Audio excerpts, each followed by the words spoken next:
reality though with your life is, as soon as you've cast away a hump, another has been thrown at you. Would that be fair? I suppose it is, but I wouldn't hold them as long. No, I don't carry a duffel bag anymore. As you can see, I don't wear collars. I try to discard myself of anything that might be thinking that you're different or putting you in a box. Okay. You know, you're not in a box. And that's very deliberate, yeah? Oh, totally deliberate. Totally deliberate. Sometimes I go up Dublin Street and I say to myself, geez, I'm going to wear a collar soon because it's the only disguise I'll have. Yeah.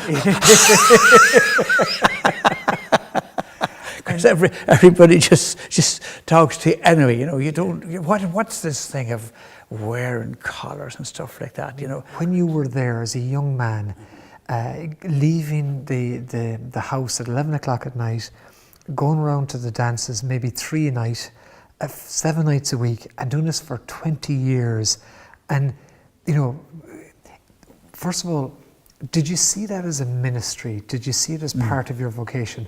Utterly. I liked the music and I liked the guys and I liked it. But it was a very, very quickly an absolute ministry because nobody else had the same interest in the guys. They were despised by clergy. Despised by, there was around that time it was a mortal sin to go to a dance that didn't end at 12 o'clock. In this where we sit now, and the guys in the band business were used by clergy to build halls and churches, but abused for alleged lifestyle, etc., etc. And the guys, there's no doubt about it. I remember guys in halls with a blackthorn stick, priests in halls, blackthorn sticks, putting it down between a couple to make sure they wouldn't get too close.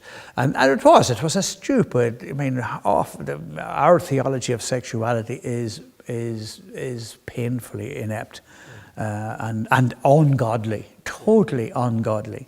And God saw all things when he had made man and woman. He saw all things and saw all things as good. When are we going to see that, for heaven's sake? And why are we trying to make bad stuff out of what God has made good? So, and I would never have got that unless I was looking at halls every night. And I heard confessions. And this was from the late 60s to the late 80s? No, 70s and 80s. 70s and 80s, okay. I went down to the halls at night knowing that some of the guys in the band would want to chat before they went on stage. Yeah. We were in the backstage, we'd have a chat. Some of them might have something, some of them mightn't have something. It might be, their problem might be what will I record next week. Or it might be... It was natural, it was a natural conversation. Exactly. And you were standing in the hall and, you're standing in the hall, I was listening to the music, smoking my pipe as I did at that stage. Did you? Yeah. Okay. And that time I did wear a collar because nobody didn't. And so people would just come up and say, Father Brian, can I go to confession?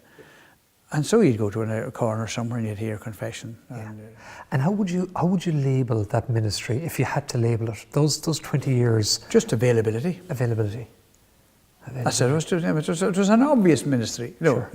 And of course... But it wasn't obvious to anybody else?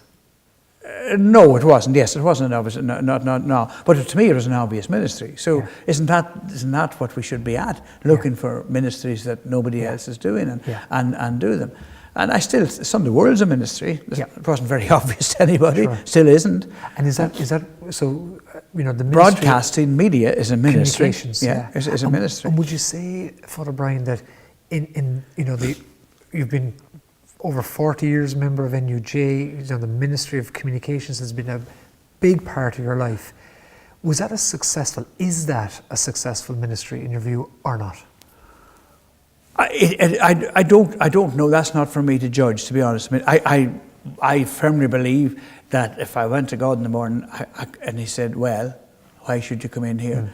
I couldn't think of a single thing I should say to him because I was doing what was obvious. You see, you haven't got to believe it. From the Second Vatican Council, they said that we must be in the world, but not of it. In other words, you shouldn't have worldly values, but you must be in the world. And that's what that is.